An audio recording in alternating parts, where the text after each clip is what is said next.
Αντί προλόγου, θα σας διηγηθώ μια αληθινή ιστορία.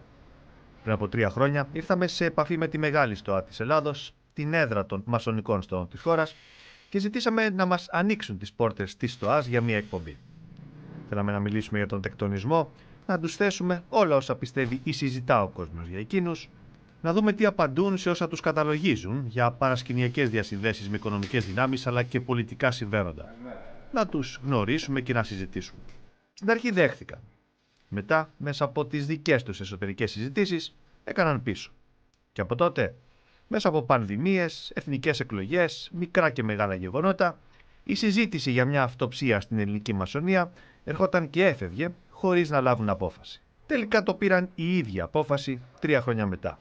Συνειδητοποίησαν, όπως λένε, ότι έχει έρθει ο καιρός να ακουστούν, να μας παρουσιάσουν την έδρα τους, να αυτοσυστηθούν και να απαντήσουν σε όσα λέγονται για εκείνους και τις δραστηριότητες των μασόνων. Και λέμε μασόνων όταν εκείνοι προτιμούν τον όρο τέκτονες. Και εξηγούν ότι το μασόνος έρχεται από τη λέξη mason στα αγγλικά. Η αντίστοιχη ελληνική λέξη είναι τέκτονας. Το πώς αποκαλούνται βέβαια λίγη σημασία έχει. Αυτό που έχει σημασία είναι αν είναι πράγματι μια σκοτεινή οργάνωση, όπως παγκοσμίως πολλοί πιστεύουν. Αυτό λοιπόν έκανε την πρόσκληση μια δημοσιογραφική πρόκληση.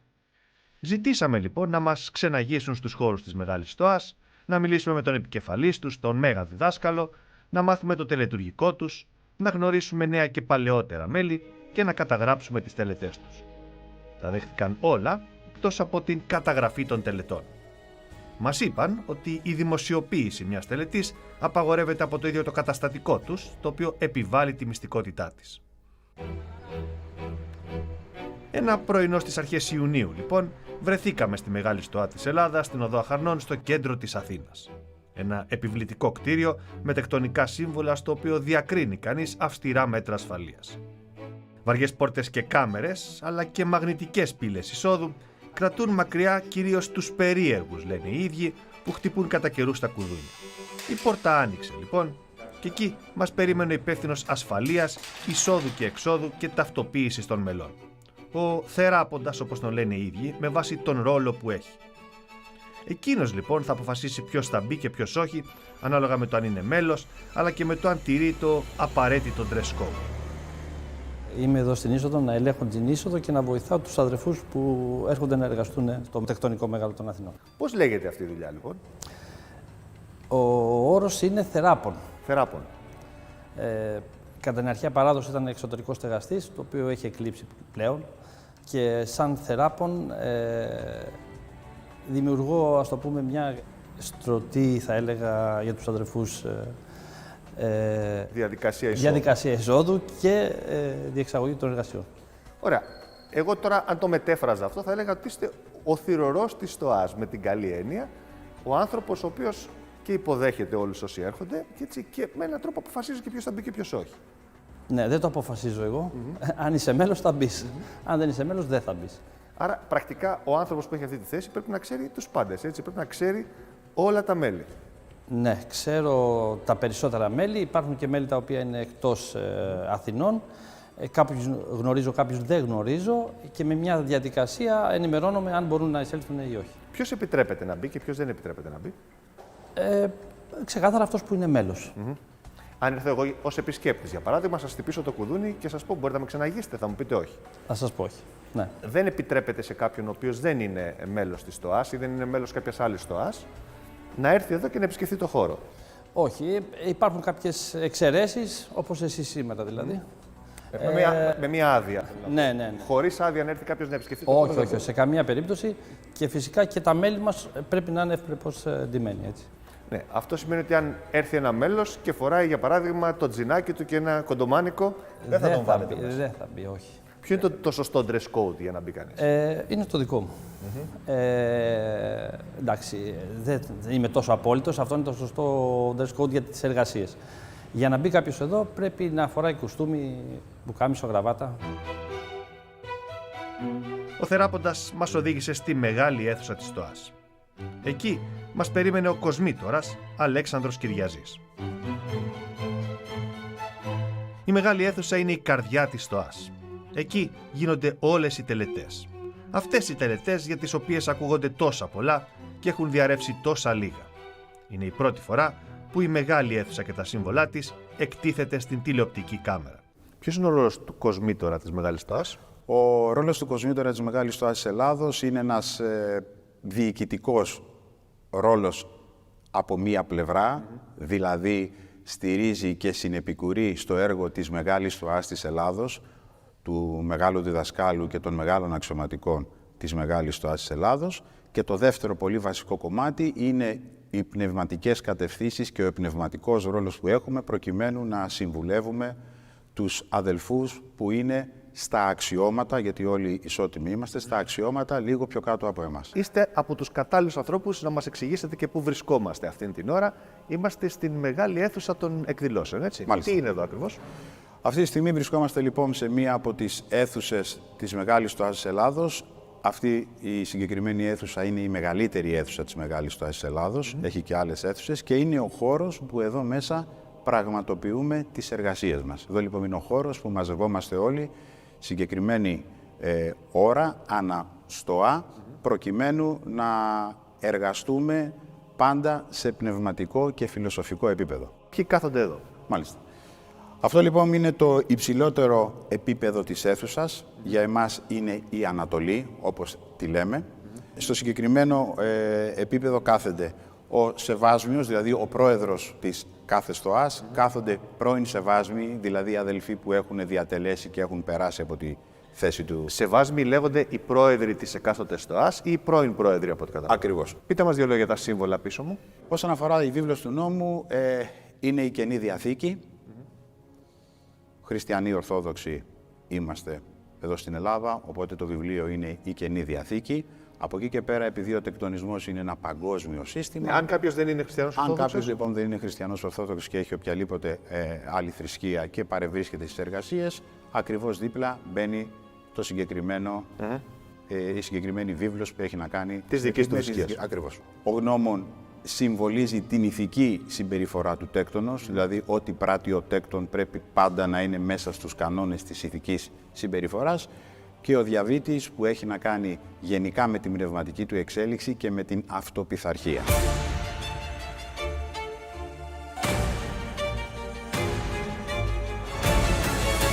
Τα σύμβολα πίσω μου είναι ο παντεπόπτης οφθαλμός. Τι σημαίνει? Είναι η θεϊκή δύναμη, είναι αυτός που βλέπει τα πάντα, είναι σε διαρκή εγρήγορση 24 ώρες την ημέρα, 365 μέρες το χρόνο, και βέβαια τίποτα δεν μπορεί να ξεφύγει από την αντίληψή του. Αριστερά. Ήλιος και σελήνη, πολύ μεγάλα σάματα, Ανατολή-Δύση, πολύ βασικά. Μην ξεχνάμε ότι εδώ πέρα είναι ένας χώρος που συνολικά αντιπροσωπεύει και το σύμπαν. Η ελληνική σημαία, το πάντα λάβαρο. η ελληνική σημαία, και θέλω να σταθώ ιδιαίτερα στην ελληνική σημαία και να πω ότι σε κάθε πέρας των εργασιών μπαίνει με ένα πολύ συγκεκριμένο τρόπο στο κέντρο της Ανατολής, και άπαντες οι αδελφοί τραγουδάμε διαζώσεις στον εθνικό ύμνο. Άρα κάθε εργασία κλείνει τον εθνικό ύμνο. Ακριβώς. Το λάβαρο της Μεγάλης Στοάς. Το λάβαρο της Μεγάλης Στοάς και αντίστοιχα το λάβαρο της κάθε στοάς που εργάζεται. Τα κεριά τι συμβολίζουν? Τα κεριά συμβολίζουν το φως. Το κεντρικό κερί συμβολίζει τη λεγόμενη άσβεστο, ουσιαστικά δεν σβήνει ποτέ. Είναι το φως που περιέχει τα πάντα, το φως της γνώσης, της πνευματικής εγρήγορσης, το οποίο το ενεργοποιεί ο πρόεδρος και αντιπροσωπεύει την Ανατολή. Και από εκεί και πέρα βλέπουμε ένα φως εκ των δεξιών και ένα φως εκ των αριστερών. Το ένα αφορά τη στήλη της Μεσημβρίας, όπως ονομάζουμε, και το άλλο φως αφορά την ενεργοποίηση της στήλης του Βορρά. Κατεβαίνοντας τώρα σιγά σιγά, βλέπω δύο σφαίρες. Τι είναι αυτές, τι συμβολίζουν? Η Γη, ο ουράνιος στόλος, όπως σας είπα και πριν, κύριε Στρόιτερ, είναι μια απεικόνιση του σύμπαντος, οπότε έχει να κάνει, βλέπουμε τη Γη και βλέπουμε και το σύμπαν. Η ολότητα και το σύμπαν το έχει δημιουργήσει ο μεγάλος αρχιτέκτονας του σύμπαντος με μεγάλη σοφία και με πάρα πολύ μεγάλη τάξη. Πόσο λειτουργικό και πόσο όμορφα λειτουργεί το σύμπαν. Πολλά στηρίζονται στο συμβολισμό, έτσι. Βλέπω Ακριβώς. πάρα πολλά σύμβολα με ερμηνείες. Ακριβώς, και έχει και διάφορες ερμηνείες. Τώρα σας λέω κάποιες ερμηνείες, υπάρχουν διάφορες ερμηνείες. Κατεβαίνοντας τώρα, έχουμε τα καθίσματα στα οποία κάθονται οι συμμετέχοντες. Υπάρχει κάποιο τελετουργικό για το που κάθεται ο καθένας? Καταρχήν υπάρχει τελετουργικό εισόδου, ανάλογα με τον βαθμό που έχεις και το αξίωμα εισέρχεσαι με έναν πολύ συγκεκριμένο τελετουργικό τρόπο. Από αυτή την πλευρά κάθονται οι μαθητές και οι εταίροι. Πιο πίσω οι μαθητές, πιο μπροστά οι εταίροι. Και από αυτή την πλευρά κάθονται οι διδάσκαλοι. Να εξηγήσουμε ότι είναι οι τρεις βασικοί βαθμοί του τεκτονισμού. Είναι οι μαθητές ο πρώτος βαθμός, οι εταίροι ο δεύτερος Και οι διδάσκαλοι. και οι διδάσκαλοι ο τρίτος. Οι διδάσκαλοι κάθονται από εδώ. Μάλιστα. Βλέπω τώρα ότι σε κάθε θέση υπάρχει μία τρύπα και βλέπω ένα ξύφος. Ναι. Όλοι και οι μαθητές και οι εταίροι και οι διδάσκαλοι έχουν το ξύφος τους, το οποίο το τοποθετούν εδώ την ώρα της εκδήλωσης της τελετής ή της συνεδρίασης. Όχι. Συνήθως τα ξύφη προϋπάρχουν ή ανάλογα με την τελετή μπορεί κάποιος να εισέλθει με το ξύφος. Το ξύφος για εμάς, για τον τεκτονισμό, Τι συμβολίζει? έχει πολλαπλούς συμβολισμούς. Τρέπετε να το δω. Παρακαλώ, ορίστε. Ναι. Το ξύφος λοιπόν για τον μαθητή συμβολίζει εκείνη τη στιγμή το εργαλείο το οποίο εκείνη τη στιγμή θα του δώσει τη δυνατότητα να προσαρμοστεί και να ακούσει τη συγκεκριμένη διδασκαλία που πρέπει. Ανάλογα με το βαθμό υπάρχουν διαφορετικά ξύφη ή τα ξύφη είναι όλα Όχι, ίδια? τα ξύφη είναι όλα ίδια, διαφέρει μόνο το ξύφος στην ανατολή του Σεβασμίου.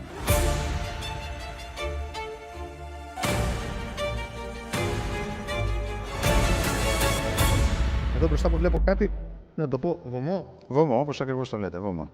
Πού χρησιμεύει? Χρησιμεύει σε κάποια τελετουργικά δρόμενα που έχουμε εμείς, κύριε Σρόιντερ.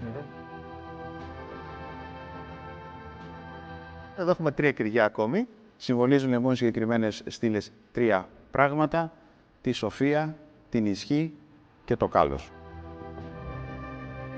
Λοιπόν, τώρα πηγαίνοντας προς το πίσω μέρος της αίθουσας, εξηγήστε μου τι βλέπουμε εδώ πέρα. Καταρχάς, υπάρχει μία ράβδος. Ακριβώς. Πολύ σωστά το λέτε, κύριε Σρόιντερ, είναι η ράβδος. Την κρατάει ένας συγκεκριμένος αξιωματικός. Μπορώ να τη δω? Βεβαίως, παρακαλώ. Την κρατάει λοιπόν ένας αξιωματικός. Την κρατάει λοιπόν ένας συγκεκριμένος αξιωματικός της ΣΤΟΑΣ, ο τελετάρχης. Γιατί ονομάζεται τελετάρχης? Επειδή είναι ο άρχον της τελετής. Ουδής εισέρχεται και εξέρχεται εντός του ναού, άνευ συνοδείας του τελετάρχου και κατ' εντολήν πάντα του Προέδρου. Μάλιστα. Η ράβδος λοιπόν είναι το σύμβολο που του δίνει τη δυνατότητα οι υπόλοιποι αδελφοί να αναγνωρίζουν το αξίωμά του, ότι είναι ο τελετάρχης. Να το ξεχωρίζουν και να τον ακούνε, και του δίνει και τη δυνατότητα σε ένα τελετουργικό κομμάτι να κινείται ανεξάρτητα μόνος τους, προκειμένου να ελέγχει την τάξη μέσα στις εργασίες.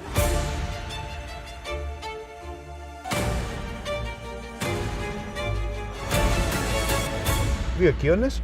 Δύο στήλες, δύο κύονες. Στήλη B, στήλη J. Από εδώ ξεκινάνε οι εργασίες και εδώ τελειώνουν οι εργασίες, κύριε Σρόιντερ. Κάποιος για να εισέλθει πρέπει να έχει δύο σημαντικά χαρακτηριστικά. Ένα χαρακτηριστικό που έχει να κάνει με τη στήλη B, που είναι η δύναμη, πρέπει να είσαι δυνατός ψυχικά, να είσαι έτοιμος, και η δεύτερη, να είσαι αποφασιστικός και να είσαι σε εγρήγορση. Αυτός λοιπόν είναι ένας πρώτος συμβολισμός των δύο στήλων. Δύο πέτρες. Δύο πέτρες, δύο λύσοι. Ένας ακατέργαστος, όπως βλέπετε δεν έχει συγκεκριμένη μορφή, και ένας κυβικός, ένας τέλειος λίθος. Είναι ο ακατέργαστος, σημαίνει την προτέρα κατάσταση κάποιου πριν εισέλθει στην αδελφότητα, και ολοκληρώνουμε σε μια κατάσταση κυβικού λίθου. Κλείνουμε με αυτή την έδρα που βλέπω εδώ, είναι ξεχωριστή, ιδιαίτερο κάθισμα σε σχέση με τα υπόλοιπα. Ισχύει, κύριε Σρόιντερ. Εδώ λοιπόν είναι η θέση που κάθεται ο δεύτερος αξιωματικός στην τάξη στη ΣΤΟΑ. Όπως σας είπα, ο πρώτος αξιωματικός, σας το έδειξα πριν το συζητήσαμε, είμαστε στην Ανατολή. Ο δεύτερος στην τάξη αξιωματικός κάθεται εδώ. Ο πρώτος επόπτης. Είναι ο αδελφός, είναι ο αξιωματικός που είναι υπεύθυνος για την τήρηξη της τάξης και της σωστής πνευματικής κατάστασης όλων των αδελφών που εργαζόμαστε σε αυτό το επίπεδο. Στη μεγάλη αίθουσα γίνονται και οι περίφημες τελετές μοίησης. Είναι οι τελετές για τις οποίες έχουν ακουστεί και γραφτεί πολλά. Ότι περιέχουν βία, ότι καλλιεργούν τον τρόμο στα νέα μέλη, ότι βάζουν σε κίνδυνο τις ζωές τους. Τα ερωτήματα λοιπόν για τις τελετές πολλά. Και βεβαίως δεν είναι τα μόνα. είναι πολλά τα ερωτήματα, τα σενάρια αλλά και οι κατηγορίες για τη μασονία που χρόνια τώρα σε πολλές περιπτώσεις μένουν αναπάντητα. Ίσως γιατί έτσι έχουν επιλέξει οι ίδιοι οι τέκτονες. Έκριναν όμως τώρα ότι ήρθε ο καιρός να δώσουν απαντήσεις. Έτσι βρεθήκαμε στο γραφείο του ηγέτη των Ελλήνων μασόνων, του κυρίου Μιχαήλ Ματέ. Είναι ο μεγάλος διδάσκαλος της Μεγάλης Στοάς της Ελλάδος. Η συζήτηση ξεκινάει λίγο διαφορετικά. Αν η ελληνική ιδιοσυγκρασία μπορεί να ταιριάξει με την μασονική φιλοσοφία. Ξεκινήσω λίγο χαριτολογώντας, για να το ελαφρύνουμε και λίγο. Υπάρχει μια πεποίθηση ότι Έλληνας και τέκτονας είναι δύο Έλληνες που δεν συνδυάζονται. Γιατί ο Έλληνας προσπαθεί ο ένας να παίρνει το μάτι του άλλου και υπάρχει πάντα αυτός ο μόνιμος ανταγωνισμός και η λογική του ότι τι έκανε εκείνος να κάνω εγώ το καλύτερο. Αυτός ο μόνιμος ανταγωνισμός του Έλληνα. Ο τεκτονισμός προσφέρει κάτι τελείως διαφορετικό. Πώς συνδυάζεται λοιπόν Έλληνας και τέκτονας? Θα μου επιτρέψετε να διαφωνήσω. Πιστεύω ότι ο ελληνισμός είναι κατεξοχήν έννοια ομοψυχίας, επομένως και αλτρουισμού και αλληλεγγύη. Και ο σύγχρονος Έλληνας? Θέλω να πιστεύω πως ναι. Επομένως ο τεκτονισμός όχι μόνο ταιριάζει με τον Έλληνα, αλλά ουσιαστικά είναι μέσα στην ψυχή του Έλληνα. Είστε μια από τις εμβληματικές μορφές του τεκτονισμού στην Ελλάδα πάρα πολλά χρόνια. Πόσα χρόνια συμπληρώνετε? Συμπληρώνω το 2025 τα 45 χρόνια τεκτονικής ζωής και 15 χρόνια στη διοίκηση του τεκτονισμού στο Συμβούλιο της Μεγάλης Στοάς της Ελλάδος. Μέγας διδάσκαλος κοντά 6 χρόνια, αν δεν κάνω λάθος. 6 χρόνια. Τι σημαίνει τέκτονας? Είναι ο καραβομαραγκός κατά την ομηρική διάλεκτο. Ουσιαστικά είναι ο λιθοξώος για μας. Αυτό έχει άμεση σχέση με την ιστορία του τεκτονισμού, γιατί οι πρώτοι τέκτονες ήταν οικοδόμοι, λιθοξώοι οικοδόμοι, κατασκευάζανε ναούς και άλλα έργα της εποχής τους και με αυτόν τον τρόπο σιγά σιγά πέρασε μέχρι εμάς. Άρα οι πρώτοι τέκτονες ήταν εργάτες. Ήταν εργάτες. Το λέω αυτό για εκείνους που ίσως πιστεύουν ότι ο τεκτονισμός ξεκίνησε από βασιλείς, από πρίγκιπες, από πανίσχυρους πολιτικούς, από ανθρώπους βασιλικών οικογενειών. Ξεκίνησε από εργάτες. Ξεκίνησε από τεχνίτες, όχι εργάτες, από τεχνίτες που γνωρίζαν όμως τη βασιλική τέχνη. Γιατί είναι βασιλική τέχνη η οικοδομική. Χωρίς την δημιουργία οικοδομών, ο άνθρωπος δεν έχει τη δυνατότητα να στεγαστεί, άρα να ζήσει. Επομένως, ο μάστορας, ο δάσκαλος, που λέμε εμείς, που γνώριζε να οικοδομήσει ναούς κυρίως, ήταν αυτός ο οποίος στέγαζε θρησκευτικά την εποχή εκείνη την κοινωνία και επομένως ήταν από τους σπουδαιότερους ανθρώπους της κοινότητας. Απευθυνόμαστε στους πάντες. Θα επαναλάβω πάλι ότι το αίτημα για την είσοδο στον τεκτονισμό το κάνει ο ενδιαφερόμενος, ο οποίος προκειμένου να μοιηθεί θα περάσει και από διάφορες δοκιμασίες και ελέγχους. Αυτός είναι που ζητάει να μπει. Εμείς αρκούμεθα στο να είναι ένα άτομο καλής μαρτυρίας και όπως λέμε τεκτονικά ελεύθερος και χριστοίδης. 2024 και η παράδοση του ότι δεν δέχεστε γυναίκες κρατάει ακόμη επίσης. Ναι, είναι ένα παγκόσμιο φαινόμενο ότι ο ανδρικός, ο αμυγής τεκτονισμός δεν δέχεται γυναίκες. Αυτό τώρα είναι μια παράδοση η οποία πώς αντέχει τις μέρες μας. Δηλαδή θέλω να πω ότι προφανώς δεν είναι διαχωρισμός αξίας δύο φύλων, έτσι. Έχει να κάνει με μια παράδοση η οποία ξεκίνησε έτσι. Δεν θεωρείται υποδιέστερες τις γυναίκες ή κάτι τέτοιο. Όχι βέβαια. Μα δεν τίθεται τέτοιο θέμα. Σας είπα και προηγουμένως για το πώς ξεκίνησαν οι τέκτονες, οι masons, οι οικοδόμοι. Δεν θα μπορούσαν να σταθούν οι γυναίκες μέσα στους οικοδόμους. Έτσι λοιπόν σιγά σιγά έμεινε αυτή η παράδοση ότι είναι μια ανδρική υπόθεση. Η σύζυγος λοιπόν, η κυρία Ματέ, οι σύζυγοι των ανθρώπων οι οποίοι είναι εδώ, πώς το δέχονται αυτό? Οι εποχές έχουν αλλάξει. Η σύζυγός μου θα έλεγα ότι το έχει συνηθίσει. Είμαστε πάρα πολλά χρόνια μαζί, με γνώρισε τέκτονα και όχι μόνο το ανέχεται, αλλά μπορώ να πω ότι με στηρίζει. Ποιος είναι αυτός ο οποίος θα κοπεί για συγκεκριμένους λόγους? Ποιους ανθρώπους δεν θέλετε ανάμεσά σας? Δεν θα θέλαμε κάποιον ο οποίος επιδιώκει να έρθει προκειμένου να εκμεταλλευτεί το οτιδήποτε. Δεν θέλουμε κάποιον που έχει διαπράξει αδίκημα. Δεν θέλουμε κάποιον ο οποίος έχει κάνει κακό.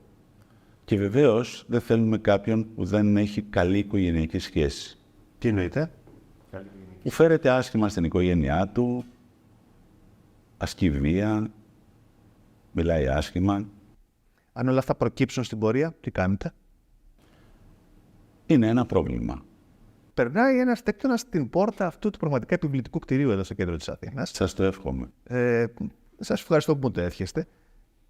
Τι θα κάνει, ποια θα είναι η δραστηριότητά του, ποια θα είναι η ημέρα του εδώ μέσα? Θα έρχεται αρχικά μία φορά την εβδομάδα για να παρακολουθεί εργασίες, μέχρι να ανέλθει σιγά σιγά στους συμβολικούς και φιλοσοφικούς βαθμούς, και από εκεί και πέρα με το χρόνο θα αρχίσουν αυτές οι μέρες να πληθαίνουν και όσο επιθυμεί θα παρακολουθεί συχνότερα. Θα συζητάμε με όλους τους ανθρώπους οι οποίοι είναι εδώ, θα γνωρίζετε βεβαίως, θα αλληλοβοηθιέται. Αυτή η αίσθηση της εξαιρετικής αλληλοβοήθειας που έχει ο κόσμος έξω, ο κόσμος να γνωρίζει και πολλά. Υπάρχει αυτό που λέμε, αυτή είναι μασονία μεταξύ τους. Υπάρχει. Τα γεγονότα πάντως δείχνουν ότι τα ιδιαίτερα ελληνικά χαρακτηριστικά μας δεν μπορούν να αφήσουν ανεπηρέαστους ούτε τους μασόνους.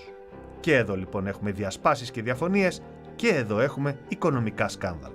Το 2015 είχα ζητήσει να ξεκινήσουμε κάποιους έντονους ελέγχους οικονομικούς, φέρνοντας τους οδοκοτούς ελεγκτές. Και έγινε αυτό για να διαπιστώσουμε την ορθότητα λειτουργίας του λογιστικού μας συστήματος και του λογιστηρίου μας. Δυστυχώς ανακαλύψαμε μια υπεξαίρεση.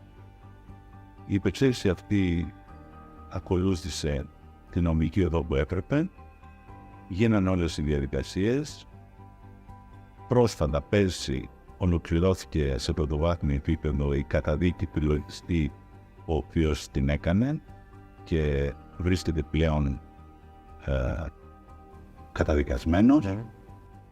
Εμείς είχαμε την ευκαιρία, γιατί ουδέν κακόν αμυγές καλού, να οργανωθούμε πλέον τελείως διαφορετικά και να φτιάξουμε μια νέα λειτουργία στον τεκτονικό χώρο, οργανώνοντας το λογιστικό μας σύστημα εξ αρχής, το διοικητικό μας σύστημα πάλι με τον καλύτερο τρόπο, έτσι ώστε σήμερα πλέον να λειτουργούμε μεθοδικά, με εξωτερικούς ελεγκτές, με εσωτερικό έλεγχο, σε καθημερινή βάση τους ελεγκτές.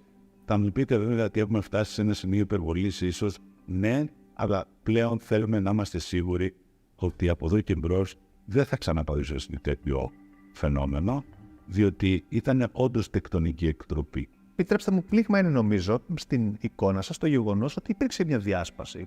Ενώ μιλάμε για αλληλεγγύη, για συνεργασία, για εμπιστοσύνη, υπήρξε διάσπαση στον τεκτονικό χώρο με διαφορετικές στοές. Πολύ παλιό αυτό. Δεν το έχετε κλείσει, δεν έχει κλείσει αυτή η πληγή. Δεν έχει κλείσει, οφείλεται σε μια κακιά στιγμή τότε, αλλά δυστυχώς έκανα πολύ μεγάλες προσπάθειες εγώ όλη αυτή την εξαετία, οι οποίες όμως δεν ευωδόθηκαν γιατί δεν έγιναν αποδεκτές από την άλλη πλευρά. Υπήρξε πρόταση σαφέστατη της συγχώνευσης με επανένωση σε μία μεγάλη στοά, η οποία είναι αναγνωρισμένη από όλο τον κόσμο. Έχουμε αναγνωρίσει από 200 χώρες ανά την Ιφίλιο και καλέσαμε τους αδελφούς μας που το 1986 φύγανε και δημιουργήσανε μία άλλη μεγάλη στοά να έρθουν και πάλι κοντά μας. Δεν το δεχτήκανε, δικαίωμά τους είναι. Ζητώ από τον επικεφαλής των Ελλήνων τεκτώνων να δώσει μια απάντηση σε εκείνους που κατηγορούν τους μασόνους ότι προσπαθούν και επηρεάζουν τις εξελίξεις, τις αποφάσεις, λειτουργώντας παρασκηνιακά. Όπως θα δείτε, δεν προσπαθεί καθόλου να το διαψεύσει. Για να υπάρξει ένα σενάριο, πρέπει να υπάρξει πράξη, ουσία. Όλο αυτό το οποίο περιγράφεται είναι μια υπόθεση η οποία δεν στηρίζεται πουθενά, στηρίζεται στη φαντασία κάποιων ανθρώπων, οι οποίοι πιθανότατα να θέλανε να είναι έτσι τα πράγματα, σκεφτόμενοι ότι αν είναι έτσι και εμείς καταφέρουμε να διεισδύσουμε εκεί, σωθήκαμε. Λύσαμε το πρόβλημά μας. Ναι. Η αλήθεια είναι ότι δεν υπάρχουν ούτε συνωμοσίες, ούτε όλα αυτά τα εφάνταστα σενάρια.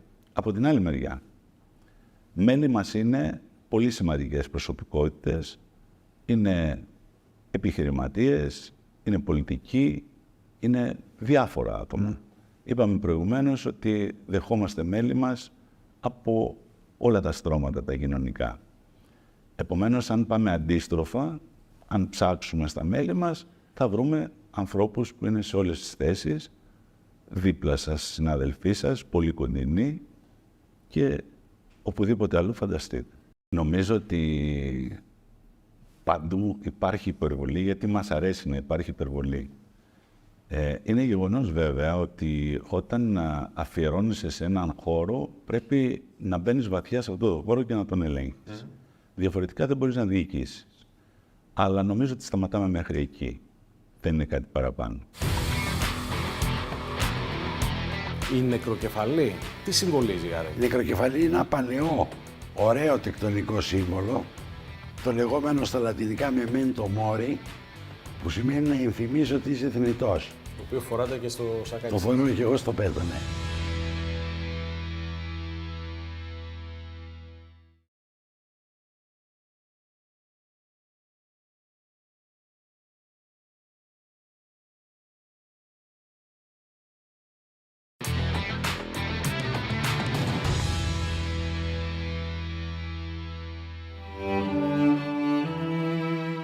Αν και σύμφωνα με το Μέγα Διδάσκαλο δεν υπάρχει τίποτα κακό ή σκοτεινό στο να είσαι τέκτονας, το μεγάλο ερώτημα είναι γιατί οι ίδιοι στην τριπτική τους πλειοψηφία φροντίζουν να κρύβουν από τον περίγυρό τους την ιδιότητά τους. Σαφέστατα υπάρχει επιφυλακτικότητα. Εγώ επειδή το έχω ζήσει, το έχω βιώσει, έχω προσφέρει στο σύστημα, με έχει βοηθήσει το σύστημα να γίνω καλύτερος άνθρωπος, δεν έχω κανένα πρόβλημα να το επικοινωνήσω. Όπως γενικά δεν υπάρχει κανένα πρόβλημα να επικοινωνήσει κάποιος ενδεχομένως στην ομάδα που είναι μια επιλογή του κοινωνική. Έτσι το βλέπω εγώ. Την κάθε του επιλογή, νομίζω, την κάθε του προσωπική επιλογή. Ακριβώς. Είτε αυτή είναι φιλοσοφική, είτε οτιδήποτε άλλο, έτσι δεν είναι? Ακριβώς. Έχω την εντύπωση ότι υπάρχει παρεξήγηση στο εξής. Ο κόσμος θέλει να ακούει το τι γίνεται. Εμείς θέλουμε να παράγουμε έργο εν σιωπή. Επομένως, τα δρόμενα στον τεκτονικό χώρο τα απολαμβάνουμε στο δικό μας περίγυρο, αλλά δεν θέλουμε να τα δημοσιοποιούμε. Είναι ο τεκτονικός χαρακτήρας που χαρακτηρίζει αυτόν τον τρόπο ζωής. Άρα συμφωνείτε ότι τεκτονισμός και δημοσιότητα δεν είναι δύο απόλυτα συμβατές έννοιες, όπως λέγεται. Δεν είναι απαραίτητο, αλλά γενικώς δεν επιδιώκουμε τη δημοσιότητα. Δεν την αποφεύγουμε με κανέναν τρόπο. Πρόσφατα κάναμε μια πολύ μεγάλη εκδήλωση φιλανθρωπική και εκεί παρουσιάσαμε ένα πολύ μικρό μέρος των αγαθοεργειών που γίνονται από το Τεκτονικό Ίδρυμα ετησίως και είχαμε πάρα πολύ κόσμο και επιτρέψαμε να βγει στη δημοσιότητα αυτή η εκδήλωση. Και ήταν κάτι πολύ σπάνιο αυτό που κάνατε για εσάς και ένα βήμα θα έλεγα. Και δεν ξέρω, το συζητάτε και μεταξύ σας. Δηλαδή το γεγονός ότι αποφεύγετε τη δημοσιότητα, αν αυτό τελικά ωφελεί ή βλάπτει το τεκτονισμό, υπό την έννοια ότι πολλές φορές υπάρχει μια λάθος αντίληψη στον κόσμο για το τι κάνετε ή τι δεν κάνετε, ή δεν γνωρίζει και βασικά πράγματα που κάνετε, όπως για παράδειγμα αυτή τη φιλανθρωπική δράση που συζητάμε. Ναι, προσπαθούμε να αποφεύγουμε τη δημοσιότητα σε αυτές τις κινήσεις, γιατί θεωρούμε ότι η φιλανθρωπία γίνεται για τον συνάνθρωπο και όχι για το Δήμο. Για τις μεγάλες προσωπικότητες πάλι, μαθαίνουμε ότι υπήρξαν μασόνοι αρκετό καιρό μετά το θάνατό τους. Όταν βέβαια οι ίδιοι, έχοντας αποχωρήσει από τον μάτιο του το κόσμο, δεν μπορούν να το διαψεύσουν. Θέλω να ρωτήσω λοιπόν, αν πραγματικά σπουδαίοι Έλληνες υπήρξαν τέκτονες, ποιοι υπήρξαν τέκτονες και γιατί το μαθαίνουμε μετά θάνατον συνήθως. Εν ζωή δεν επιτρέπεται να αποκαλύψει κάποιος την τεκτονική ιδιότητα άλλου. Ο ίδιος μπορεί να κάνει ό,τι θέλει για τον εαυτό του. Τώρα, στο μεταθάνατον, μπορούμε να αναφέρουμε ανθρώπους οι οποίοι δεν είναι κοντά μας πια, ότι είχαν αυτή την ιδιότητα. Τώρα, αποδεικτική διαδικασία υπάρχει, αλλά δεν νομίζω ότι είναι αναγκαία. Όχι, αλλά οι δύσπιστοι λένε ορίστε. Τώρα το μαθαίνουμε μετά θάνατον. Ο τάδε, ο οποίος πλέον δεν είναι στη ζωή, δεν μπορεί ούτε να το επιβεβαιώσει, ούτε να το διαψεύσει βεβαίως. Ναι, αν αναφερθούμε για κάποιον ο οποίος πρόσφατα έφυγε από κοντά μας, ναι. Αλλά αν αναφερθούμε σε κάποιους άλλους, όπως ήταν ο αδελφός Καζατζάκης, ο αδελφός Κολοκοτρώνης, οι άλλοι μεγάλοι σπουδαίοι. Δώστε μου μερικά ονόματα από αυτά δεν είναι πλέον στη ζωή και καταλαβαίνετε ότι μπορείτε να τα πείτε.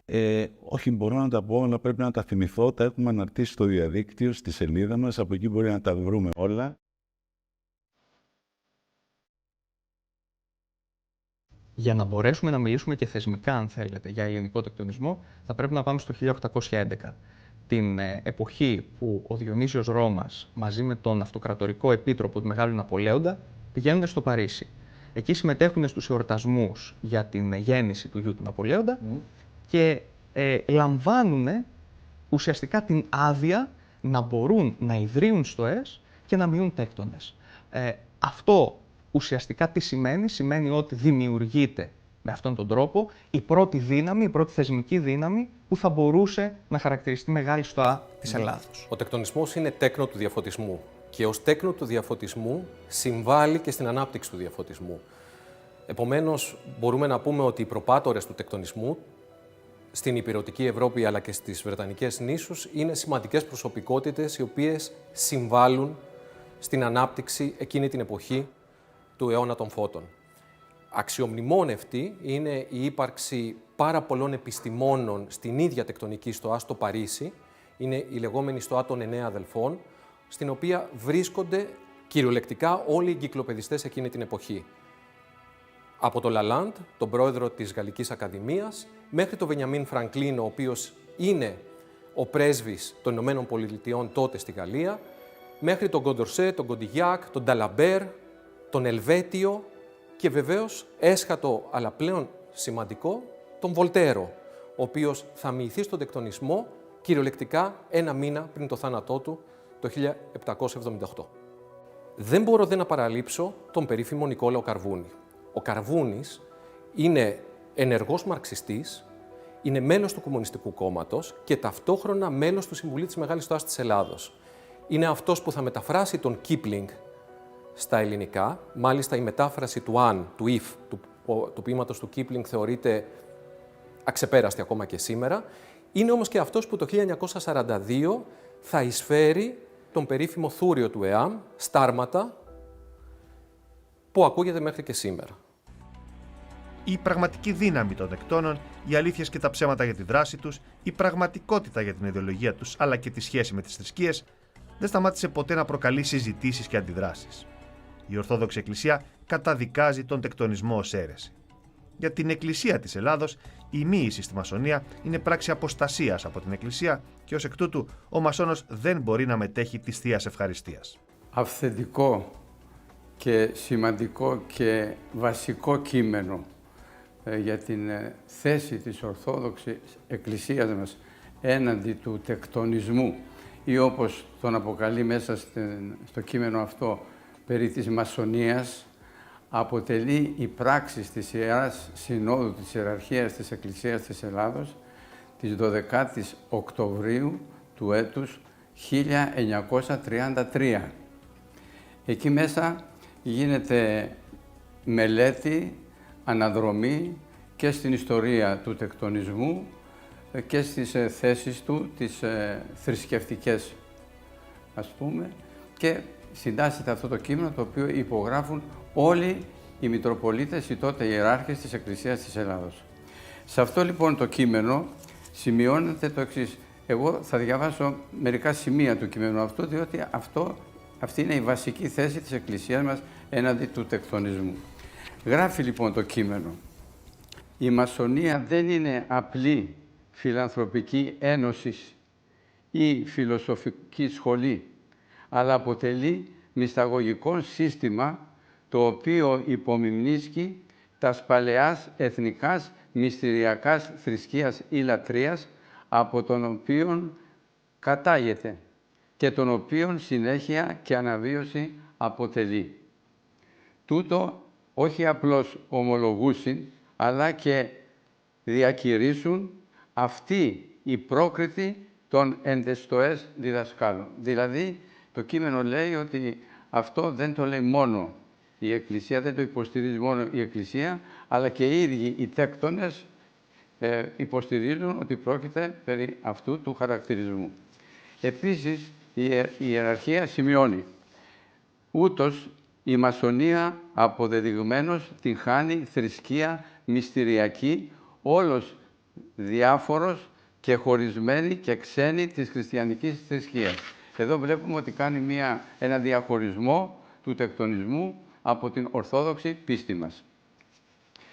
Στην σύνοδο αυτή της ιεραρχίας, πρόεδρος ήταν ο τότε Αρχιεπίσκοπος Αθηνών Χρυσόστομος Παπαδόπουλος, ο οποίος ήταν και καθηγητής πανεπιστημίου.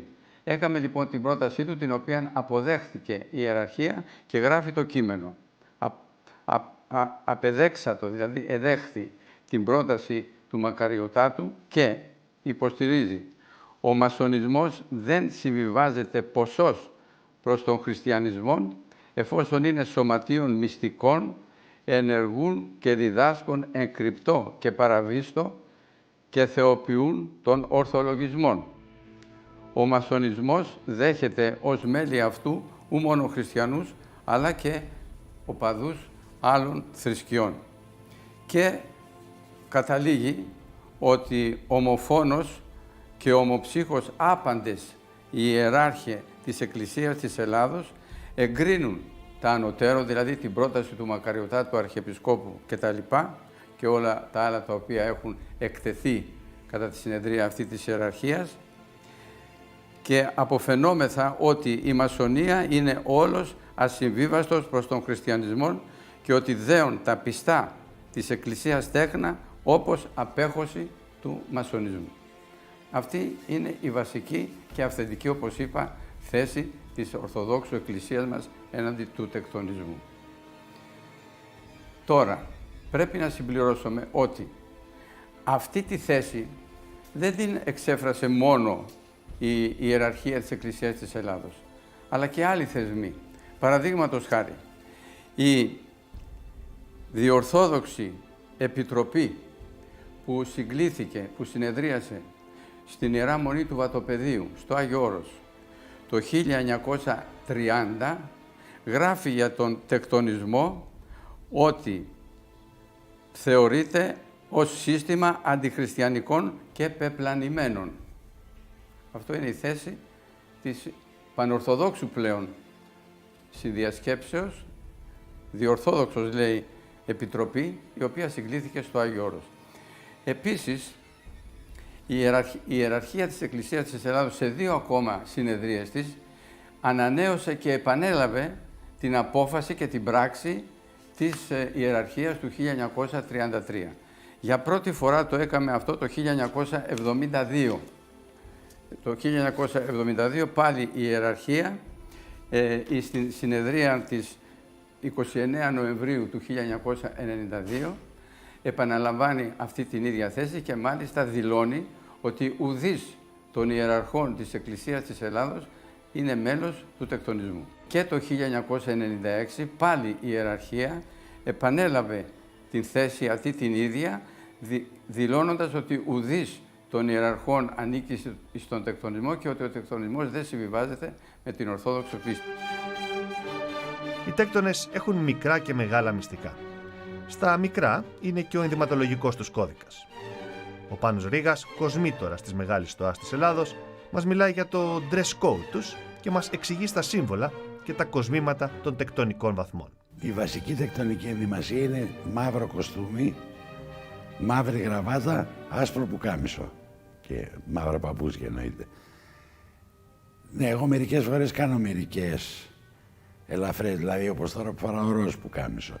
Πάντως η κανονική τεκτονική ενδυμασία είναι αυτή ή το αγγλικό, το λεγόμενο morning dress, που είναι μαύρο σακάκι, μαύρο γυλαίκο, άσπρο πουκάμισο και το ριγέ παντελόνι.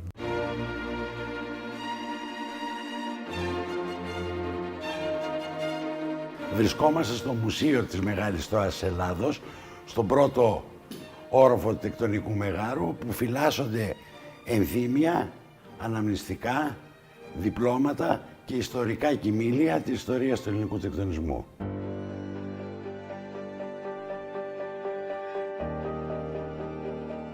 Αν ξεκινήσουμε από εδώ, σε αυτή την προθήκη βρίσκονται τα μετάλλια των στοών. Οι στοές μπορούν να εκδίδουν μετάλλια με το θηρεό τους, το σήμα τους, και επίσης μετάλλια αναμνηστικά για επετείους, δεκαετίες, 25ετίες κτλ. Τα οποία τα φοράμε κατά τη διάρκεια των εργασιών. και κάθε μετάλλιο είναι ξεχωριστό. Εδώ προχωράμε παρακάτω, είναι επιστολές από διεθνείς σχέσεις, αποστολές του εξωτερικού. Εδώ βλέπετε τα ξύφη, τεκτονικά ξύφη, το οποίο είναι πολύ βασικό στοιχείο της τελετουργίας μας.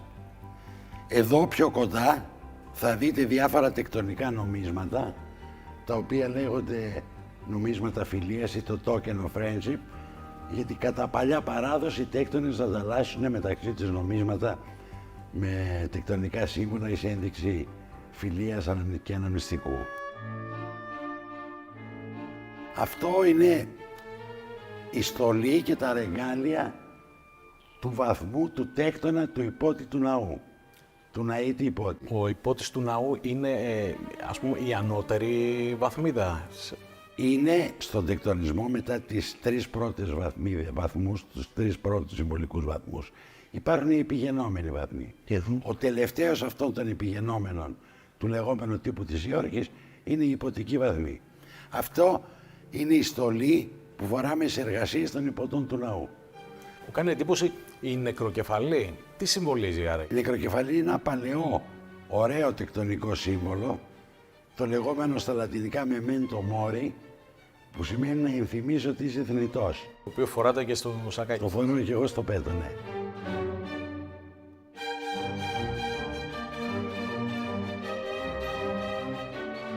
Εδώ είναι των επιγενεμένων βαθμών της βασιλικής αψίδας, τα κόκκινα, και των κρυπτικών βαθμών που είναι τα μοβ. Όσοι θέλουν λοιπόν να μάθουν παραπάνω για τον τεκτονισμό, χωρίς να είναι υποχρεωτικό, μπορεί να πάνε σε αυτούς τους βαθμούς. Εδώ θα δείτε τα κοσμήματα των αξιωματικών. Εδώ είναι οι σφύρες, οι οποίες είναι το βασικό εργαλείο διοίκησης. Με το χτύπημα ξεκινάει, ας πούμε, ναι. Ο πρόεδρος στο ΑΣ, δηλαδή ο Σεβάσμιος, ξεκινάει τις εργασίες με μία σφύρα. Εδώ είναι τα βασικά ρεγκάλια του συμβολικού τεκτονισμού. Μόλις μοιηθεί κάποιος, φοράει ένα απλό άσπρο περίζωμα, το οποίο παραδοσιακά είναι από δέρμα αρνιού, που συμβολίζει την αγνότητα. Μετά πάει στο δεύτερο βαθμό και φοράει αυτό το περίζωμα με τις δύο ροζέτες και μετά γίνεται διδάσκαλος, δηλαδή αρχιτεχνίτης ας πούμε, και φοράει αυτό. Το διπλανό είναι το περίζωμα του Σεβασμίου, που είναι ο πρόεδρος στο ΑΣ. Πολύ ωραία. Και απάνω είναι το περίζωμα του Κοσμήτωρα, που είναι διατελέσατε Σεβάσμοι, οι οποίοι έχουν ειδικά καθήκοντα στη μεγάλη ιστορία της Ελλάδος. Και αυτό εδώ πέρα τι είναι? Αυτό είναι ένας πυρσός, ο λεγόμενος αστέρας, ο οποίος τον ανάβει με φωτιά και χρησιμοποιείται σε διάφορες επίσημες τελετουργίες.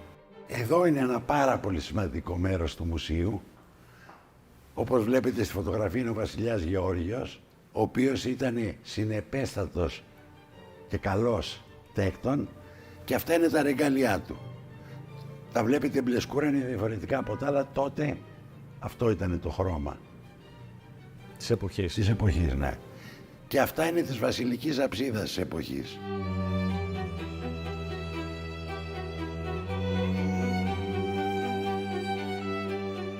Οι περισσότεροι τέκτονες επιλέγουν να κρατήσουν την ιδιότητά τους για τον εαυτό τους και τους πολύ κοντινούς τους ανθρώπους. Ανάμεσα σε εκείνους που δεν έχουν πρόβλημα να μιλήσουν ανοιχτά για την επιλογή τους, είναι και νεότεροι Έλληνες που θεωρούν ότι αυτό το ταμπού της μυστικότητας έχει έρθει ο καιρός να σπάσει. Στάθη, πόσο χρονών είσαι? 36. Και πότε έγινες τέκτονας? Το 2019. Ποιος σου έβαλε αυτή την ιδέα? Ήταν δική σου επιθυμία ή από κάπου επηρεάστηκες? Σίγουρα ήταν δική μου επιθυμία. Όταν ήμουν φοιτητής, είχα μια φιλοσοφική συζήτηση με έναν καθηγητή μου. Έπειτα μου είπε ότι είναι τέκτονας και μου πρότεινε να γίνω κι εγώ. Όταν το συζήτησα με το οικογενειακό μου περιβάλλον, μου είπαν άστο για λίγο αργότερα, να το δούμε κτλ. Έχεις σύντροφο? Μάλιστα. Γνωρίζει ότι είσαι τέκτονας? Την είχα ρωτήσει πριν γίνω τέκτονας. Η μεγαλύτερη ανησυχία τους ποια είναι σε άτομα τα οποία δεν γνωρίζουν τι γίνεται ακριβώς εδώ πέρα μέσα? Τι σε ρωτάνε δηλαδή? Ποιος είναι ο φόβος Δεν με έχουν που ερωτήσει διστάζουν? κάτι. Εμένα όταν πρότεινα σε κάποιον, του είπα επειδή έχουμε πολύ ωραίες φιλοσοφικές συζητήσεις, νιώθω ότι ερχόμενος στον τεκτονισμό θα μπορούμε να συζητήσουμε και περαιτέρω πράγματα, τα οποία δεν μπορώ να τα συζητήσω μαζί σου τώρα, γιατί υπάρχει ένα τυπικό που δεν μπορούμε να μιλάμε για αυτά που γίνονται εδώ μέσα έξω. Δεν το βλέπω ως ταμπού. Σε όλη μου τη ζωή δεν σκέφτηκα ποτέ να κρύψω την τεκτονική μου ιδιότητα και μπορώ να σας πω ότι και στον επαγγελματικό μου χώρο ήταν γνωστό από τα πρώτα χρόνια των κινήσεών μου μέχρι σήμερα και δεν έχω βρει προβλήματα σε αυτό. Πόσο χρονών είσαι? Λοιπόν, είμαι 27 ετών. Και πότε μοιήθηκες στον τεκτονισμό? Στον τεκτονισμό μοιήθηκα περίπου πριν από 2 χρόνια. Γιατί το έκανες αυτό? Γιατί το έκανα αυτό? Από μικρή ηλικία μεγάλωσα σε ένα περιβάλλον το οποίο ήταν αρκετά φιλοσοφικό, ένα περιβάλλον αναζήτησης. Ένα μουσικό περιβάλλον, καθώς είμαι και μουσικός. Επιρρόησα τον πατέρα μου, με πήγαινε σε παραστάσεις. Τέλος πάντων, και κάποια στιγμή ήρθε μπροστά μου ο μαγεμένος αυλός του Μότσαρτ, που σαν παιδί, όταν το είδα πρώτη φορά, μου δημιούργησε κάποια περίεργα ερεθίσματα στη φαντασία μου. Ψάχνοντας αυτά τα ερεθίσματα και ψάχνοντας πράγματα για τον Μότσαρτ, γιατί μου αρέσει και πολύ σαν συνθέτης, ανακάλυψα την τεκτονική του ιδιότητα. Ανακάλυψα ότι και εκείνος ήταν αδερφός μας. Και σκέφτηκα, οκ, εδώ πέρα τώρα τι γίνεται? Είναι ένα έργο που λένε ότι είναι τεκτονικό, ότι βλέπεις ένα τεκτονικό δρόμενο. Μιλάς ανοιχτά ότι είσαι τέκτονας στο περιβάλλον σου, στους φίλους σου? Υπάρχουν κάποιοι κοντινοί μου φίλοι που το ξέρουν και αν με ρωτήσει κάποιος, δεν έχω κανένα πρόβλημα να το πω. Δεν το διατυμπανίζω κιόλας. Όλα αυτά τα οποία άκουγα για τον τεκτονισμό από διάφορους συγγενείς, φίλους των γονιών μου. Την εποχή εκείνη βέβαια δεν υπήρχε ούτε διαδίκτυο, ούτε ευκολία στην βιβλιογραφία και ο αγώνας το να αποκαλυφθούν κάποια τέτοια μυστικά συσσαγωγικά ήταν πολύ δύσκολο. Κάποια στιγμή μου παρουσιάστηκε η ευκαιρία το 1979. Έτσι λοιπόν το φθινόπωρο του 1979 έκανα αίτηση στο Αβυζάντιο και ευτύχησα τον Απρίλιο, 14 Απριλίου του 80, να μοιηθώ στο βαθμό του μαθητού. Φίβο, πότε μοιήθηκες? Κανονικά η ηλικία που μπορεί να μοιηθεί ένας τέκτονας είναι στα 23 ετών. Εγώ βέβαια ως γιος τέκτονα έχω μοιηθεί από τα 21 μου. Άρα δηλαδή ο πατέρας σου σε έφερε στον τεκτονισμό?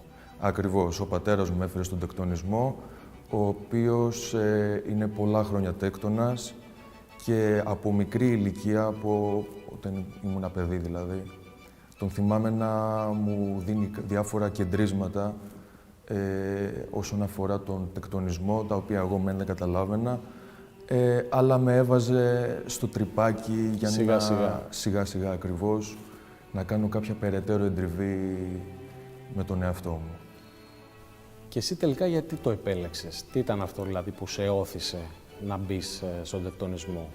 Αυτό που με όθησε να μπω στον τεκτονισμό μπορώ να πω ότι είναι η αναζήτηση για πνευματική και ηθική αυτοβελτίωση. Τώρα οι φίλοι σου, το κοινωνικό σου περιβάλλον, ξέρει κανείς ότι είσαι τέκτονας ή δεν το έχεις πει πουθενά και θα το δούνε τώρα για πρώτη φορά στην τηλεόραση? Θα είναι σήμερα η έκπληξη. Γενικά αποφεύγω να αναφέρω τέτοιου είδους θέματα στον περίγυρό μου για διάφορους λόγους. Δεν χρειάζεται εξάλλου. Δεν είναι κάτι το οποίο μπορείς να το διατυμπανίζεις ελεύθερα. Μπορείς, αλλά δεν υπάρχει λόγος. Κύριε Ρίγα, εσείς είστε ένας από τους κοσμήτωρες της μεγάλης στοάς της Ελλάδας. Πότε αποφασίσατε να γίνετε τέκτονας? Ήταν πριν 30 χρόνια, τον Νοέμβριο του 1994. Σε ηλικία? 28. Και για ποιο λόγο θέλατε?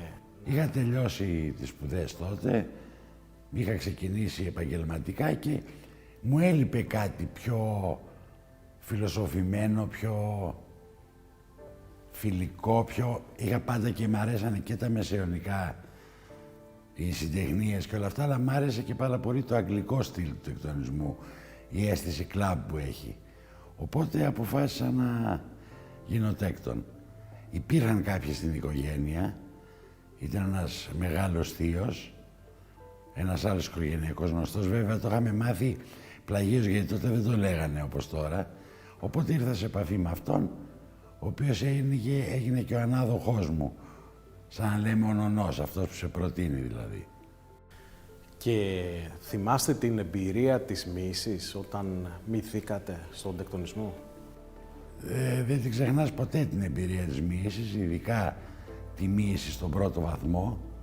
Είναι μια πάρα πολύ ωραία, τελετή. Έχεις μια αίσθηση ότι ξαναγεννιέσαι, μπαίνεις σε ένα καινούριο κόσμο.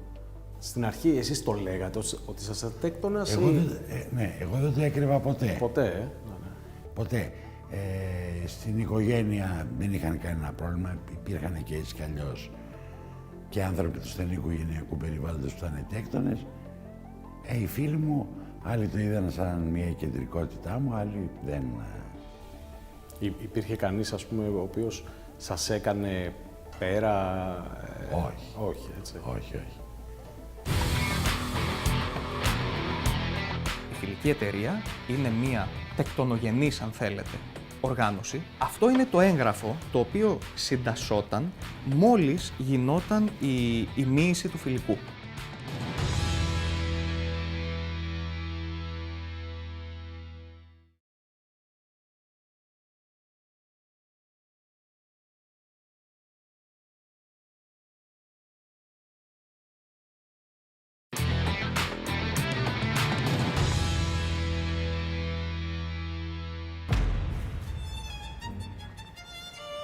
Με τη βοήθεια του Προέδρου του Συνεταιρισμού Ελεύθερων Τεκτώνων Θεσσαλονίκης, Χρυσόστομου Λέτσα, ξαναγηθήκαμε και στο τεκτονικό μέγαρο της συμπρωτεύουσας.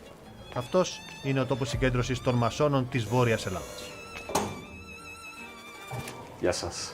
Καλώς ορίσατε στο τεκτονικό μέγαρο Θεσσαλονίκης. Περάστε να σας ξαναγήσουμε.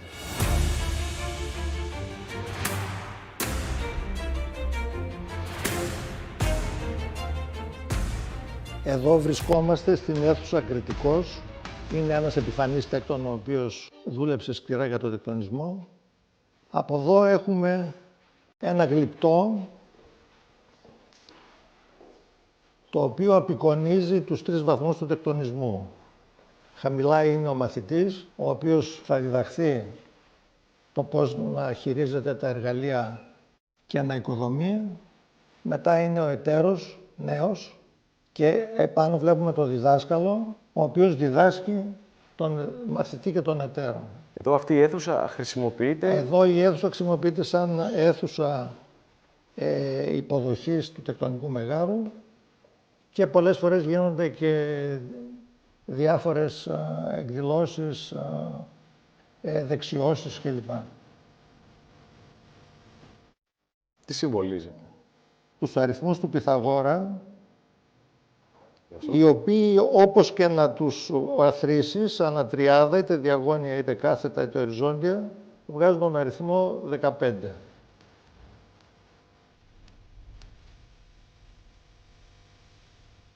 Εδώ πέρα αυτό το οποίο έχει μεγάλο ενδιαφέρον είναι αυτή η ξυλόγλυπτη πόρτα, η οποία έχει ομοίω τα ζώδια όπως είδαμε στην οροφή.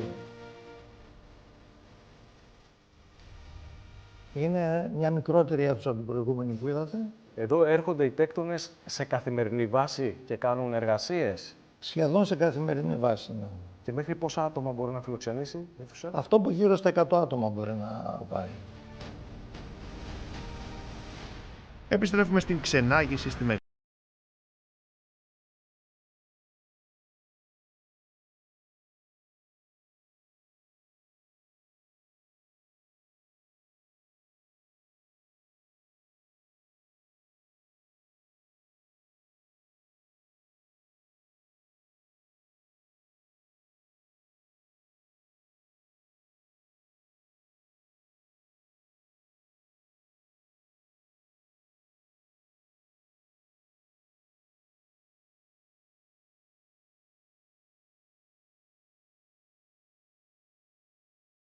Τέλος των εργασιών, κατεβαίνουν κάτω, όπου τους παρέχουμε φαγητό και είναι το λεγόμενο ποτήριο αγάπης, το λέμε εμείς, όπου όλοι οι αδερφοί κατεβαίνουν και τρώνε και συζητάνε πολλές φορές για την ομιλία, για την ακουστήσα ομιλία που γίνεται πάνω στις στοές. Και βέβαια έχει και ένα λόγο που γίνεται μεγαλύτερο, μια σύσφυξη των σχέσεων μεταξύ των αδερφών και είναι σε πιο χαλαρό περιβάλλον. Το μενού τι περιλαμβάνει? Το μενού φτιάχνουμε μπουφέ, το οποίο έχει 12-13 είδη φαγητών, τα αλλάζουμε ανά εβδομάδα, πάντα υπάρχει κάτι διαφορετικό. Υπάρχουν και τις ώρες, δηλαδή κάποιοι αδερφοί δεν θέλουν να πάρουν μπουφέ, θέλουν να πάρουν μια μερίδα φαγητό. Και έχουν τις διάφορες επιλογές. Το αλκοόλ επιτρέπεται? Ναι, πίνουν, εντάξει, μέσα σε επιτρεπτά όρια, έτσι, υπάρχει μια σοβαρότητα. Και ποιο είναι το αγαπημένο φαγητό των τεκτώνων? Το αγαπημένο φαγητό είναι τα κεφτεδάκια, που είναι και το αγαπημένο φαγητό του μεγάλου διδασκάλου. Είναι οι μελιτζάνες στο φούρνο με τυράκι και είναι και η σπανακόπιτα που φτιάχνουμε με φύλλο στο χέρι. Βέβαια υπάρχουν και άλλα φαγητά, αλλά αυτά είναι τα πιο δυνατά. Από το εστιατόριο οδηγούμαστε στη βιβλιοθήκη. Εκεί φυλάσσονται σπάνια φιλοσοφικά βιβλία, βιβλία για τον τεκτονισμό, αλλά και σπάνια χειρόγραφα. Ο ιστορικός Άρης Κατοπόδης μας παρουσιάζει ένα τέτοιο ιστορικό ντοκουμέντο. Ένα έγγραφο μοίησης μέλους στην φιλική εταιρεία. Η φιλική εταιρεία σε καμία περίπτωση δεν θα μπορούσε να χαρακτηριστεί μια τεκτονική στοά. Η φιλική εταιρεία είναι μια τεκτονογενής, αν θέλετε, οργάνωση, όπως και πάρα πολλές άλλες, οι οποίες εκείνη την εποχή εταιρείες μυστικές παίρνουν την οργανωτική δομή, τον σκελετό, το know-how του πώς δημιουργείται και πώς λειτουργεί κυρίως και πώς αναπτύσσεται μια εταιρεία, ώστε να μπορέσουν να διεισδύσουν μέσα στους κόλπους του ελληνισμού, να προσεγγίσουν τους σημαίνοντες του ελληνισμού και να μπορέσουν να μεταδώσουν το μήνυμά τους. Έχει διασωθεί αυτό το έγγραφο, λοιπόν. Το έγγραφο αυτό έχει διασωθεί, είναι ένα από τα λίγα εφοδιαστικά έγγραφα τα οποία σώζονται τις μέρες μας. Κοιτάξτε, αυτό είναι το έγγραφο το οποίο συντασσόταν μόλις γινόταν η μοίηση του φιλικού.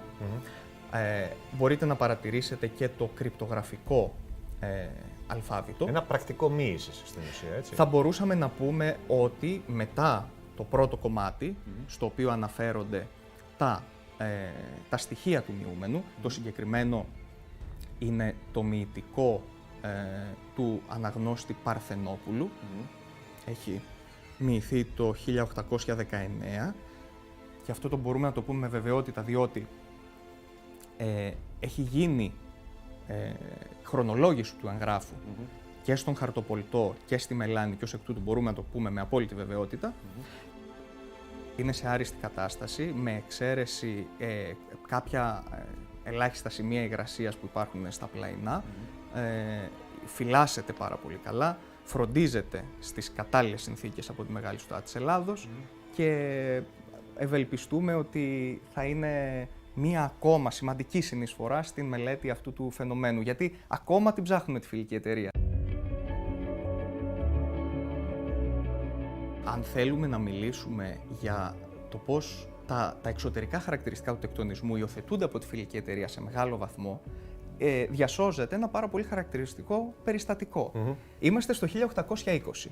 Το 1820 ο Αλή Πασάς των Ιωαννίνων δίνει στον Maitland, τον διαβόητο Maitland, τον διοικητή των υποβρετανική κυριαρχία Ιωνίων νήσων, έναν κατάλογο με μέλη της φιλικής εταιρείας. Μέσα σε αυτά τα ονόματα υπάρχει και ο γενάρχης του ελληνικού τεκτονισμού και φιλικός Διονύσιος Ρώμας. Οι βρετανικές αρχές λοιπόν περικυκλώνουν το σπίτι του Ρώμα γιατί θεωρούν ότι μέσα θα βρουν έγγραφα της φιλικής εταιρείας. Ο Διονύσιος Ρώμας λοιπόν λέει ότι τα έγγραφα αυτά τα οποία βρίσκονται στο σπίτι μου δεν είναι έγγραφα της φιλικής εταιρείας, αλλά είναι έγγραφα τεκτονικά. Επειδή λοιπόν κατά τύχη ο διοικητής, ο Ρος, ο οποίος έκανε την επέμβαση στο σπίτι του Ρώμα, ήταν και ο ίδιος τέκτονας, αλλά χαμηλότερου βαθμού, συμφώνησε και λέει ότι δεν μπορώ να δω πράγματα τα οποία δεν μου έχουν αποκαλυφθεί ακόμη στο βαθμό μου και έτσι τα μυστικά της φιλικής εταιρείας για μία ακόμη φορά διασώθηκαν. Για τους τέκτονες, η δράση της φιλικής εταιρείας στην Επανάσταση είναι η απόδειξη του ρόλου που έπαιξε ο τεκτονισμός στην απελευθέρωση των Ελλήνων. Η φιλική εταιρεία είναι μια ημιτεκτονική οργάνωση. Δηλαδή αυτοί που την που έχουν την ιδέα, οι τρεις ιδρυτές, οι γνωστοί, μετέχουν σε οργανώσεις οι οποίες είναι ημιτεκτονικές. Όχι μόνο ο Ξάνθος, ο οποίος γίνεται στη Λευκάδα τέκτονας, έρχεται στην Οδυσσό και έχει αυτό το μοντέλο στο μυαλό του ξεκάθαρα, αλλά ακόμα και ο Θανάσιος Τσακάλοφ στο Παρίσι συμμετέχει σε αυτό το ελληνικό ξενοδοχείο, το οποίο είναι μια ημιτεκτονική οργάνωση. Είναι ο Τσακάλοφ, είπαμε, είναι ο Ξάνθος, ο Σκουφάς, και αυτός έχει κάποια συμμετοχή σε οργανώσεις οι οποίες είναι κάτι ενδιάμεσο μεταξύ ημιτεκτονικής και καρμποναρικής. Δηλαδή, γνωρίζουν πώς λειτουργούν οι μυστικές οργανώσεις και το μοντέλο οργάνωσης των τεκτονικών είναι ό,τι καλύτερο υπάρχει εκείνη την εποχή για να μπορούν να δομήσουν κάτι που θα είναι αποτελεσματικό, και είναι πάρα πολύ αποτελεσματικό τελικώς η Φιλική Εταιρεία. Αυτό που κάνει η Φιλική Εταιρεία, οργανώνει μια επανάσταση σε έναν πολύ δύσκολο γεωγραφικά χώρο, το κάνει με έναν τόσο εντυπωσιακό τρόπο που οφείλεται σε μεγάλο βαθμό και στην καλή οργάνωσή της. Παρά το γεγονός ότι πάρα πολλοί από τους πρωταγωνιστές της Ελληνικής Επανάστασης, πολύ γνωστά ονόματα, είχαν εμπλακεί στον τεκτονισμό, ήταν από το Ρώμα ή και από άλλους. Ας πούμε, ο Θόδωρος Κολοκοτρώνης είχε πολύ στενό δεσμό με τον Ρώμα και ο Ρώμας τον είχε γράψει, τον είχε κάνει μέλος, δεν ξέρω ποιος είναι και ο σωστότερος όρος, στο Άτης Ζακίνθου. Είχαν επαφή με το Ρώμα, γι' αυτό και ο Θόδωρος Κολοκοτρώνης είναι ο πρώτος που θα υπογράψει την αίτηση προστασίας προς τη Μεγάλη Βρετανία. Μερικοί από τους ιδρυτές, ας πούμε ο Γκαλίνα, όπως σας είπα, ο Γκαλίνα ήταν ο σημαντικότερος, ας το πούμε έτσι, τουλάχιστον στις στοές επαναστατικές στη Ραβένα, έμπορος, δεν ήταν νομομαθής όπως παρουσιάστηκε στον ελληνικό χώρο. Είναι αυτός που γράφει το Σύνταγμα, είναι ο πρώτος Γενικός Γραμματέας του Υπουργείου Εξωτερικών, συνεργάζεται με πολλούς ανθρώπους οι οποίοι και αυτοί έχουν εμπειρία από τον τεκτονισμό ή είναι μέλη, διακινεί το Σύνταγμα και άλλα έγγραφα της πρώτης ελληνικής κυβέρνησης μέσω των δικτύων των τεκτονικών και φτάνει πάρα πολύ γρήγορα στην Ευρώπη και διαφημίζει την Ελληνική Επανάσταση. Αλλά το σημαντικότερο απ' όλα, αυτό είναι ένα δικό μου έβριμα και νομίζω έχει πολύ μεγάλο ενδιαφέρον, το Κομιτάτο του Λονδίνου, το φιλελληνικό, το περίφημο, αυτό που θα στείλει το Λόρδο Μπάιρον, αυτό που θα εξασφαλίσει το δάνειο, το πρώτο τουλάχιστον για την Ελλάδα, έχει από πίσω του ως αόρατο ηγέτη τον Δούκα του Σάσεξ. Αναλογίες μασονικές στο έσω εξωτερικού μιλούν και εκείνες για την θετική του συμβολή σε σημαντικά ιστορικά γεγονότα. Και εκτός συνόρων όμως, πολλοί είναι εκείνοι που δεν πείθονται. Και κυρίως οι επίσημες εκκλησίες. Και για το Βατικανό λοιπόν, η μασονία είναι κόκκινο πανί. Για την Καθολική Εκκλησία η μασονία αποτελεί αίρεση. Ο Θεός, λέει το Βατικανό, δεν είναι σε καμία περίπτωση κατασκεύασμα της ανθρώπινης λογικής. Οι καθολικοί πιστοί, οι οποίοι γίνονται μέλη μασονικών στοών, για την Ρωμαιοκαθολική Εκκλησία έχουν υποπέσει σε σοβαρό αμάρτημα και δεν επιτρέπεται να κοινωνούν.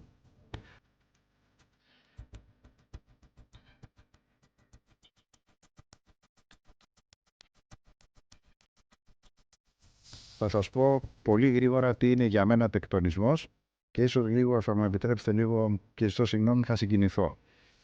Πριν αρκετούς μήνες ξαφνικά έχασα τη σύζυγό μου. Ναι. Κανείς δεν το περίμενε. Εκτός λοιπόν από το πολύ στενό οικογενειακό περιβάλλον που πραγματικά με στήριξε, θέλω να σας πω ότι η Μεγάλη Στοά της Ελλάδος, ο Μέγας Διδάσκαλος, ο Μιχάλης Σωματές, ο πρόσωπος Μέγας Διδάσκαλος, ο Γιώργος Ομπινιάρης, η μεγάλη αξιωματική όλη της Μεγάλης Στοάς της Ελλάδος και πλήθος αδελφών με στηρίξανε τόσο πολύ σε ψυχολογικό επίπεδο που πραγματικά οφείλω να το πω, και επίσης οφείλω να πω ότι αν δεν τους είχα δίπλα μου, ενδεχομένως τα πράγματα θα ήταν πολύ διαφορετικά από ό,τι είναι τώρα. Για μένα λοιπόν, κύριε Στρόιτερ, αυτό είναι τεκτονισμός. Είμαστε ανοιχτοί σε όλους. Χτυπάω την πόρτα και μπαίνουμε. Αρκεί να κρούσει τη θύρα. Έκρουσε κάποιος τη θύρα νωρίτερα και του είπατε θα σε ειδοποιήσουμε. Δεν ξέρω πώς λειτουργεί το σύστημα. Καλά, σίγουρα έτσι. Θα εξεταστεί, θα δούμε ποιος είναι, γιατί έρχεται, τι θέλει, τι πραγματικά πιστεύει και όχι τι λέει. Και μετά σιγά σιγά θέλει υπομονή ο τεκτονισμός. Τα πρώτα χρόνια πρέπει κανείς να ακούει μέχρι να φτάσει στο σημείο να είναι σιωπηλός, συνειδητά όμως πια. Οι Έλληνες τέκτονες παρουσίασαν λοιπόν τους εαυτούς τους έτσι όπως εκείνοι επιλέγουν. Έδωσαν τις δικές τους απαντήσεις για το όσα πιστεύουν και όσα τους καταλογίζονται. Ακούσατε τι απαντούν για το ρόλο τους στο παρασκήνιο, τις διασυνδέσεις, τις τελετές και τα εσωτερικά τους προβλήματα. Είδαμε τα πάντα? Σίγουρα όχι. Δεν είδαμε τις τελετές, για παράδειγμα. Είδαμε στην ουσία αυτά που επέλεξαν εκείνοι να μας δείξουν. Και αυτή ήταν η αρχική προϋπόθεση βεβαίως για να μιλήσουν. Με βάση τα όσα είδαμε λοιπόν, αλλά και εκείνα που δεν είδαμε, ο καθένας ας βγάλει τα συμπεράσματα.